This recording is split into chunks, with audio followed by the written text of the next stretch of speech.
This video is for you if you do print on demand and sell on Etsy and have limited time, maybe because you have a job or just generally don't have enough time to scale your Etsy shop. First of all, who am I to talk about this? I grew my shop from 29 orders a month in February to 138 in August without spending 10 hours a day. First of all, you want to do many designs at once. You don't have to log on every single day to just produce one single listing, but just do many once a week and then you can schedule them to be released every single day on Etsy.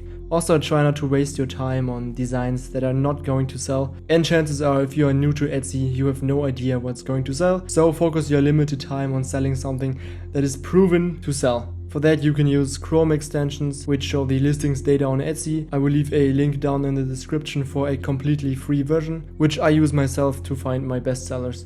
And last but not least, keep going. It will take some time. Even if your listings are not getting any sales in the beginning, keep posting more and eventually they will grow. And again, a reminder that it is possible because this happened in like 5 months. So if I can do it, you can do it too. And in the age of AI, you can use Palo tags, which optimizes your listings for Etsy to get even more traffic and to automatically use keywords that are going to sell. And also to have the option to schedule your Etsy listings automatically such that you can work 1 day a week and have the rest of the week off. And there's also a lot more, for example a Pinterest integration, which automatically creates pins from your Etsy listings to generate more traffic for your Etsy shop and generate more sales. You can try the tool out for free.